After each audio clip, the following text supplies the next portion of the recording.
সবাইকে স্বাগত জানাচ্ছি গ্লোবাল ভিউজে। আপনাদের সঙ্গে আছি আমি সুস্মিতা দাস। আজ জানাবো আন্তর্জাতিক গণমাধ্যমে আলোচিত সংবাদ ও বিশ্লেষণ। ইসরায়েল এবং যুক্তরাষ্ট্রের বিরুদ্ধে সিরিজ হাই প্রোফাইল সামরিক অভিযান পরিচালনা করেছে ইয়েমেনের হুথি আনসারাল্লাহ নেতৃত্বাধীন সশস্ত্র বাহিনী।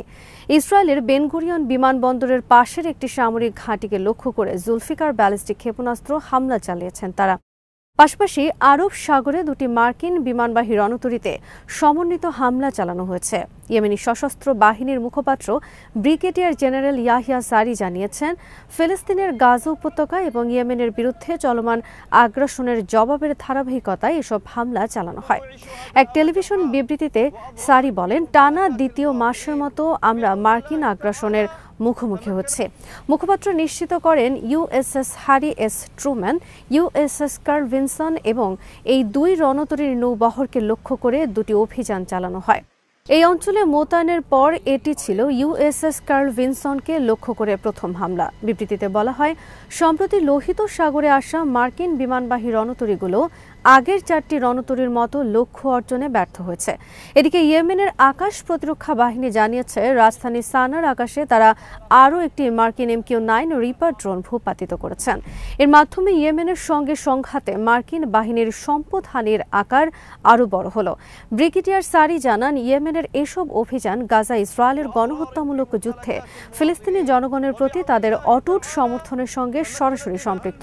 তিনি বলেন, ইসরায়েলি আগ্রাসন বন্ধ না হওয়া পর্যন্ত ইয়েমেনি জনগণ ফিলিস্তিনিদের সমর্থনে হামলা অব্যাহত রাখা থেকে পিছপা হবে না। এদিকে ইয়েমেনের রাস ইসা তেল বন্দরে মার্কিন বিমান হামলায় নিহত বেড়ে দাঁড়িয়েছে ৮০ জনে, আহত হয়েছেন ১৫০ জন। হুথি আনসারুল্লাহ জানিয়েছে, এটি ইয়েমেনে যুক্তরাষ্ট্রের বৃহত্তম হামলাগুলোর একটি। হুথি নিয়ন্ত্রিত স্বাস্থ্য মন্ত্রণালয়ের মুখপাত্র আনিস আলা সাবাহি শুক্রবার জানান, বৃহস্পতিবার রাতে তেল বন্দরটিতে ভয়াবহ হামলা চালায় মার্কিন বাহিনী। যুক্তরাষ্ট্রের সেন্ট্রাল কমান্ড বলেছে, হুথিরা যেন জ্বালানি না পান এবং তেল বিক্রি করে কোনো অর্থ আয় করতে না পারেন, সেটি নিশ্চিত করতে হামলা চালানো হয়। আল জাজিরার সাংবাদিক মোহাম্মদ আল আত্তাব সানা থেকে জানিয়েছেন, যুক্তরাষ্ট্র তেল বন্দরটি ছাড়াও আরও কয়েক জায়গায় হামলা চালিয়েছে, তবে সবচেয়ে বড় হামলাটি হয়েছে এখানে। তিনি জানান, ইয়েমেনের জন্য খুবই গুরুত্বপূর্ণ রাস ইসা তেল বন্দরে রাতের হামলায় যারা নিহত হয়েছেন তাদের বেশিরভাগই সাধারণ বেসামরিক মানুষ। আর এত বেসামরিক মানুষের মৃত্যুর কারণে পুরো ইয়েমেন জুড়ে নিন্দার ঝড় উঠেছে।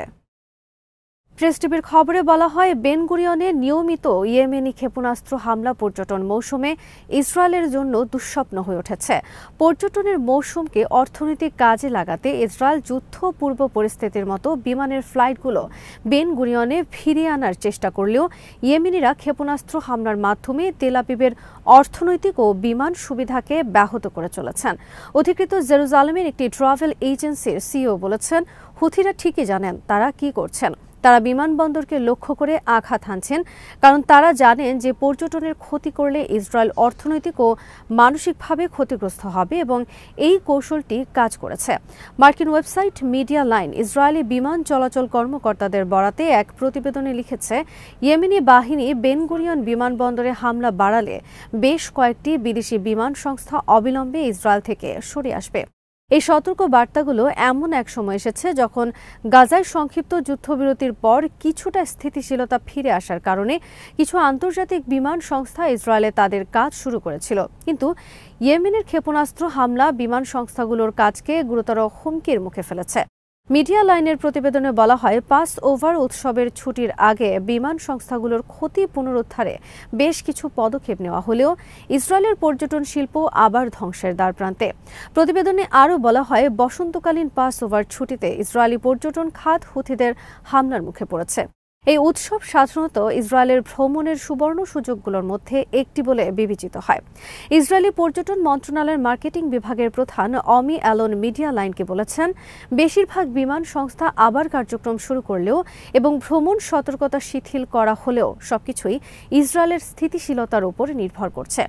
প্রতিবেদনে জোর দিয়ে বলা হয়, স্থিতিশীলতা খুবই ভঙ্গুর বলে মনে হচ্ছে, কারণ হুথিরা ঘোষণা করেছেন তারা সরাসরি বেনগুরিয়ন বিমানবন্দরকে লক্ষ্যবস্তু করছেন। করেছেন। মার্চ মাসে ইয়েমেনি সশস্ত্র বাহিনী স্পষ্টভাবে বলেছিল বেন গুরিয়ন বিমানবন্দর বিমান চলাচলের জন্য নিরাপদ নয় এবং গাজার উপর ইসরায়েলি যুদ্ধ বন্ধ না হওয়া এবং ফিলিস্তিনিদের উপর থেকে অবরোধ তুলে না নেওয়া পর্যন্ত এটি ঝুঁকিপূর্ণ থাকবে।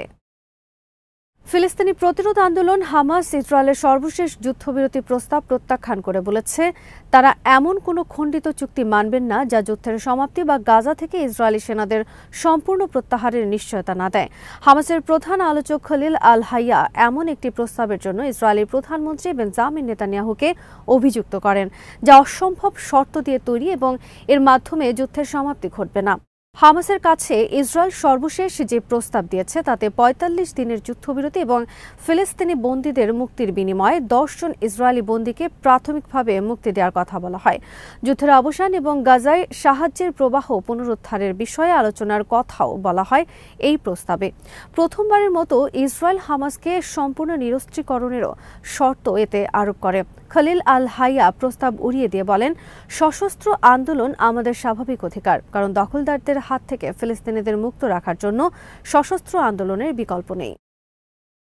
লেবাননের প্রতিরোধ সংগঠন হিজবুল্লাহকে নিরস্ত্র করতে যুক্তরাষ্ট্র ও পশ্চিমা বিশ্ব যখন চাপ বাড়াচ্ছে তখন দলটির সেক্রেটারি জেনারেল নাইম কাসেম শুক্রবার স্পষ্ট জানিয়ে দিয়েছেন হিজবুল্লাহকে কেউ নিরস্ত্র করতে পারবে না। হিজবুল্লাহ ঘনিষ্ঠ এক টেলিভিশন চ্যানেলে দেওয়া বক্তব্যে তিনি বলেন, আমরা কারো হাতে হিজবুল্লাহর বা প্রতিরোধের অস্ত্র তুলে দেব না।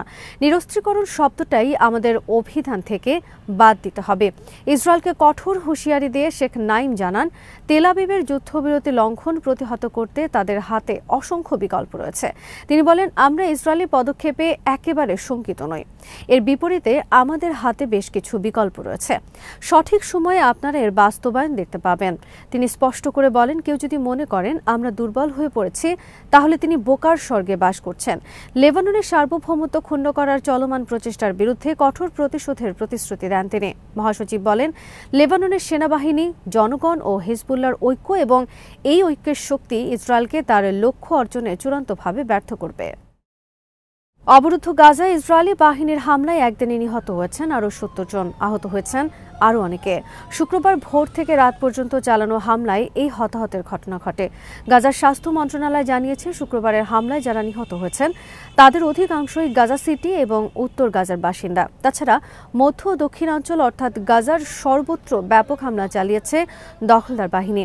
বর্তমানে গাজার দক্ষিণাঞ্চলীয় শহর রাফার কাছে সাবৌর এবং তাল আল সুলতান এলাকায় ঘাঁটি গেড়েছে ইসরায়েলি বাহিনী। সূত্রের বরাতে জানা গেছে, এই দুই ঘাঁটি থেকেই পরিচালনা করা হয়েছে সর্বশেষ হামলা। মন্ত্রণালয়ের তথ্য মতে ২০২৩ সালের অক্টোবরে শুরু হওয়া ইসরায়েলি হামলায় এ পর্যন্ত অন্তত ৫১,০৬৫ ফিলিস্তিনি নিহত হয়েছেন, যাদের অধিকাংশই নারী ও শিশু। গাজার মিডিয়া অফিসার আপডেট তথ্য বলছে নিহতের সংখ্যা ৬১,৭০০-রও বেশি হবে, কারণ ধ্বংসস্তূপের নিচে আটকা পড়া হাজার হাজার মানুষ আর বেঁচে নেই বলেই ধারণা করা হচ্ছে। ইরানের সর্বোচ্চ নেতা আয়াতুল্লাহ আলী খামেনির কাছে চিঠি পাঠিয়েছেন সৌদি আরবের বাদশাহ সালমান বিন আব্দুল আজিজ।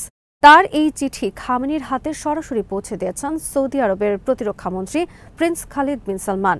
ইরানের সর্বোচ্চ নেতার সঙ্গে তেহরানে সাক্ষাৎ করেন সৌদি মন্ত্রী। এছাড়া ইরানের প্রেসিডেন্ট মাসুদ পেজিশকিয়ানের সঙ্গেও বৈঠক করেন তিনি। চিঠিতে সৌদি বাদশাহ কি লিখেছেন তার কিছুই প্রকাশ করা হয়নি। বৈঠকে খামেনি সৌদির সঙ্গে গভীর সম্পর্ক গড়ার ব্যাপারে সমর্থন ব্যক্ত করেন। তিনি সৌদি মন্ত্রীকে বলেন, আমরা বিশ্বাস করি ইরান ও সৌদি আরবের মধ্যে সম্পর্ক উভয়ের জন্য ভালো হবে এবং দুই দেশ একে অপরের পরিপূরক হতে পারে। তিনি আরও বলেন, অন্যদের উপর নির্ভর করার চেয়ে এই অঞ্চলের ভাইদের মধ্যে সহযোগিতামূলক সম্পর্ক পরস্পরকে সমৃদ্ধ করবে। সৌদি আরবের রাষ্ট্রায়ত্ত বার্তা সংস্থা এসপিএ জানিয়েছে, বৈঠকে দুই দেশের সম্পর্ক পর্যালোচনা এবং অভিন্ন স্বার্থ সংশ্লিষ্ট বিষয়গুলো নিয়ে আলোচনা হয়। ২০০৬ সালের পর ইরানের সর্বোচ্চ নেতা প্রথমবারের মতো সৌদি আরবের কোনো কর্মকর্তার সঙ্গে বৈঠক করলেন।